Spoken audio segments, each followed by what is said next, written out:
What's up, y'all? It's me, Traveling Sister, back with another video.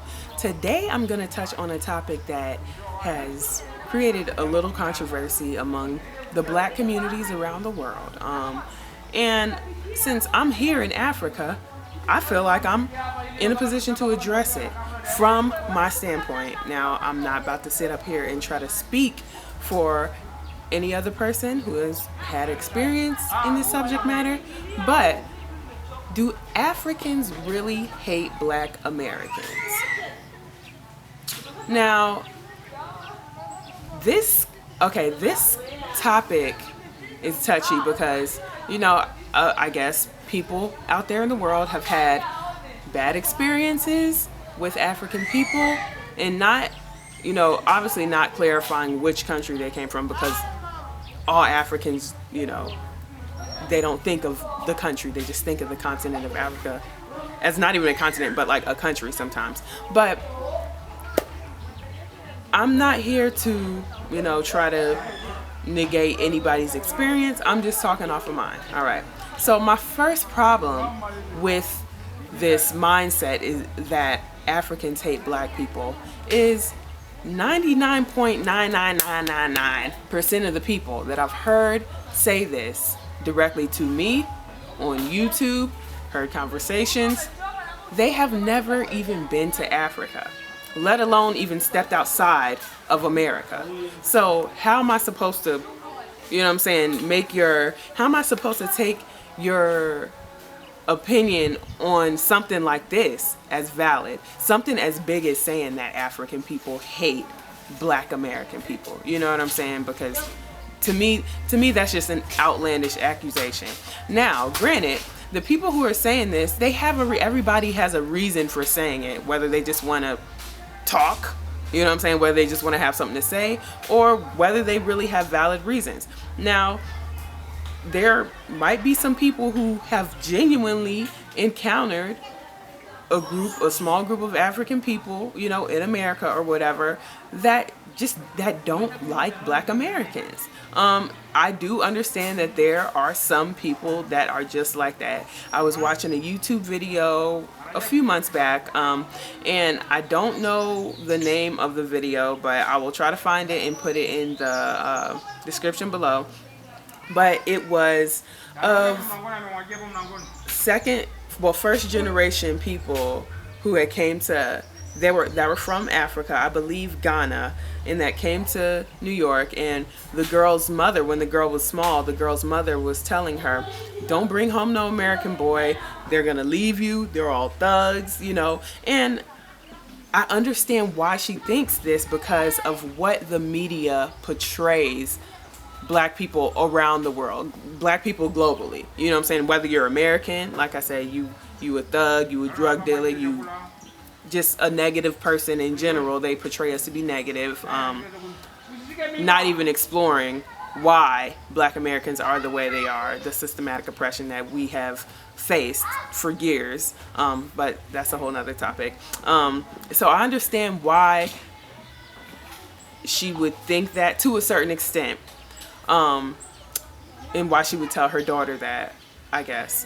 And so in this video, they were having an open dialogue. It was, African people from Africa and African Americans or black Americans or whatever the correct title, because people get touchy about the title, whatever, I'm black American. But yeah, they were having an open dialogue about why certain things, why certain mindsets were prominent in each community. So needless to say, there might be some black people in America who have had negative encounters. And it's the other way around as well. Like, how many times growing up, especially if you grew up in the 90s like I did, how many times have you heard the term African booty scratcher? What is an African booty scratcher? And we used to call each other that as kids, as if, like as a diss. Like, why would you even, in retrospect, like, why would you even include that in your, a negative statement? Like, I don't even know. I don't understand. And, if I called you that, I apologize. you know, and I know I have before. But, you know, it's like we've been pitted against each other. A lot of my black friends in America, when I told them I was moving to Africa, they're like, oh my God, be careful. You know, you might go over there and get kidnapped. You might go over there, you know what I'm saying? Make sure you're not in a war zone and da da da da da da da da. And the fact is that I've seen nothing but peacefulness and beauty all around me, you know? And I'm not going to sit up here and lie and say that the whole continent of Africa, there is no war zones and there is no poverty and things like that, because there absolutely is. There's war zones in America, there's poverty in America. Like, what makes you think that, like, no country's exempt from these type of things? You know, if you have people of two opposing thought, two opposing mindsets, you will have a conflict. I don't care if everybody is blue on the face of the earth. Some people got big heads, some people got small heads. The people with the big heads are gonna hate the people with the small heads. Like, whatever. As long as there's two different things on earth, there's gonna be an opposing force, period. But anyways, I want to talk to you about my experiences here in Africa, and I will let you decide whether you still think by the end of the video if Africans hate black Americans. So being out here in Tanzania, being a brown-skinned black woman, before I open my mouth and speak any type of language, attempt to speak Kiswahili or even speak English, people think I'm Tanzanian because I'm black and because I'm black, okay? So before, it's not like people, you know, have a big sign above their head saying like, hey, I'm American, or hey, I'm this, or hey, I'm that. You know, it's not obvious that I'm not Tanzanian. But once people find out that I am American, it's not like I get any different treatment. You know, they smile, and, you know, a lot of times they ask me where I'm from, like where in America I'm from.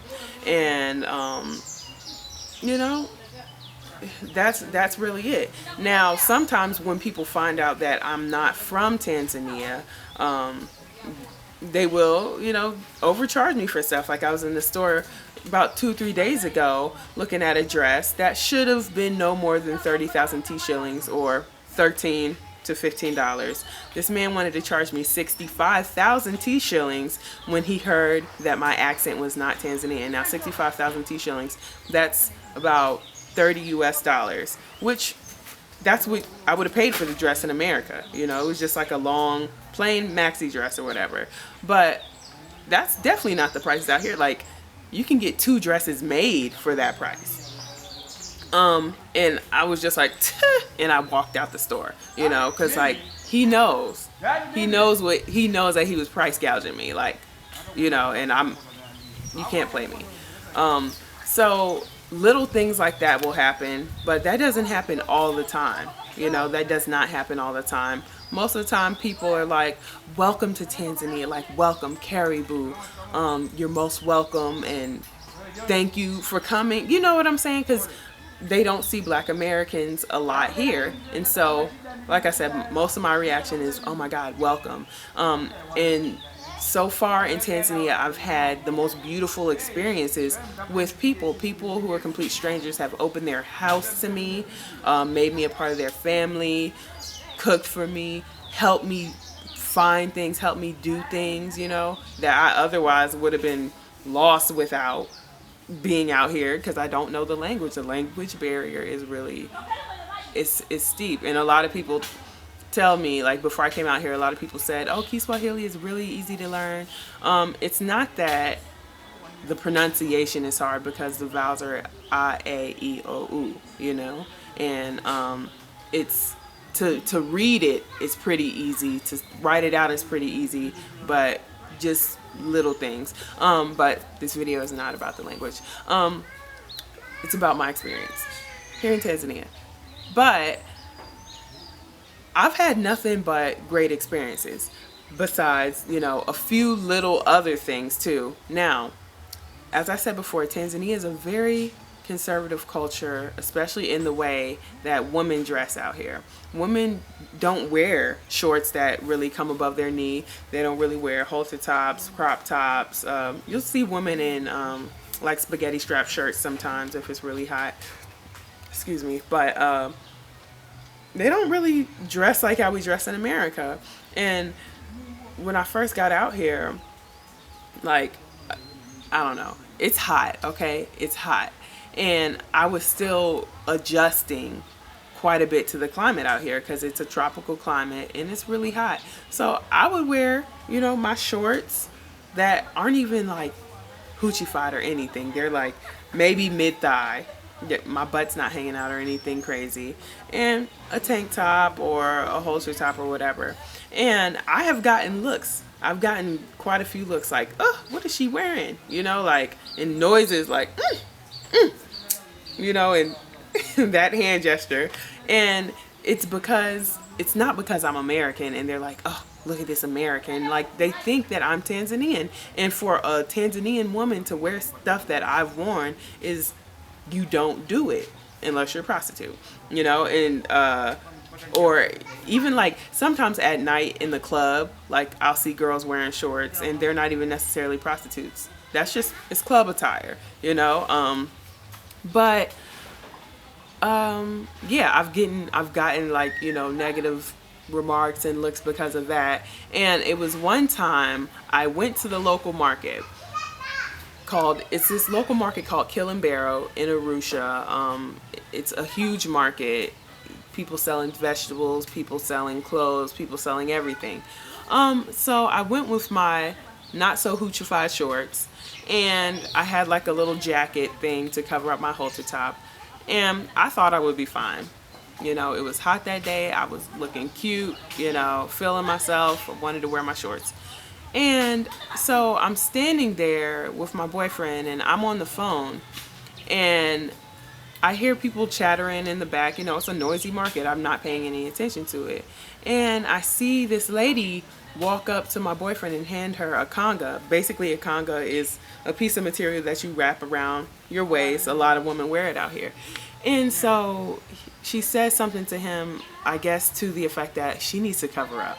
And then I look up and I see people starting to gather around me and like, like yelling and stuff. And I'm like, what is going on? And so my boyfriend's like, here, just, you need to put this on. I'm like, what is the problem? Like, and not equating, oh, you have shorts on in a local market. Because I've worn the shorts before and, you know, people look, but not say anything. But when you go to a place like a local market that's saturated with only locals, not barely any tourists, you know, you're gonna get mobbed on. Basically, I got mobbed on. Okay, like, we wrapped the thing around my waist.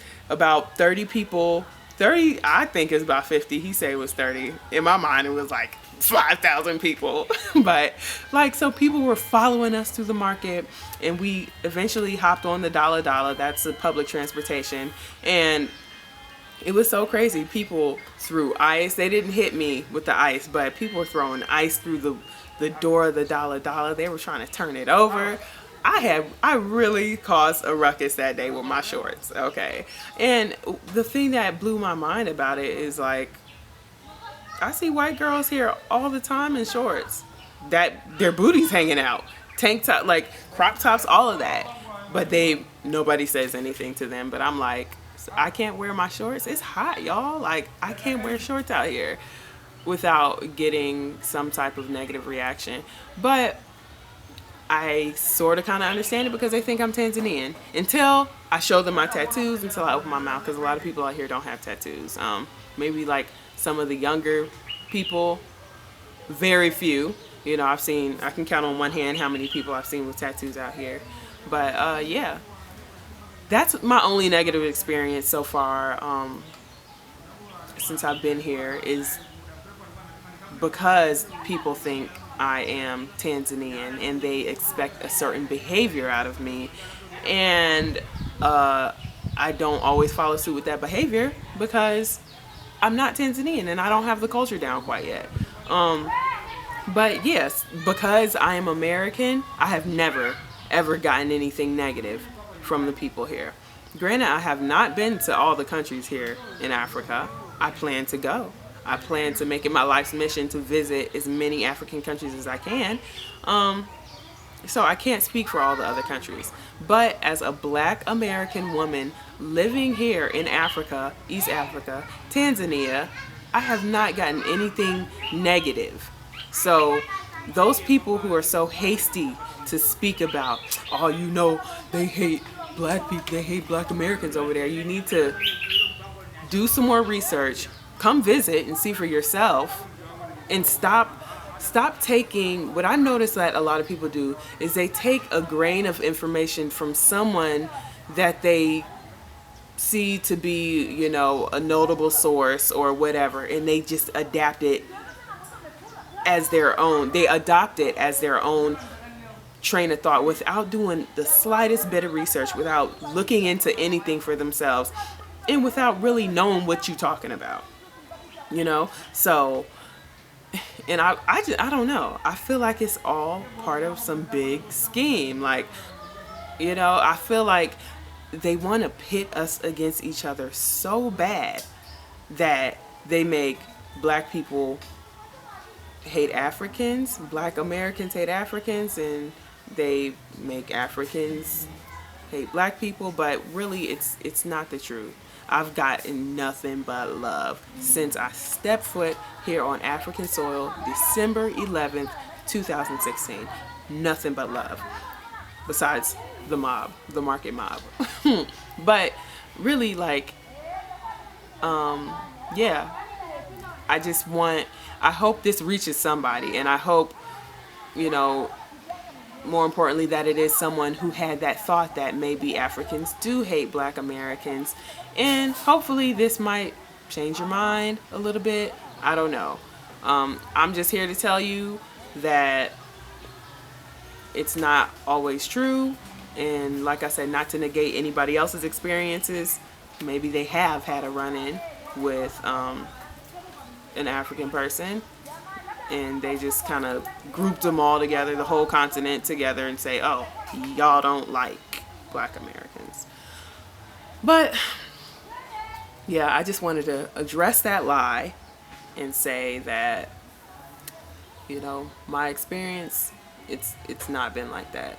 And I think that this also, you know, comes from just, you know, like I said, one negative experience turning into, okay, it's just like a woman who has been cheated on, you know, by one of her boyfriends, and then she says, oh, all men are dogs, when there's clearly happy couples thriving every day, getting married, having babies, buying houses, whatever. And, you know, there's plenty of couples that have been together for 50 and 60 and 70 years. You know, so it's just like that to me in my mind. Like, you know, you have one bad experience and then you're done with the whole thing, you know, and you just believe that. But your perception is your reality, and a lot of times that's all it is. It's just your perception. But yeah, I'm gonna end the video here because I could just talk and talk and talk, and I didn't want to make this video super long. But yeah, be sure to like, comment, subscribe, all of that. Visit travelingsista.com. Look me up on social media. You know, love y'all. Peace, peace.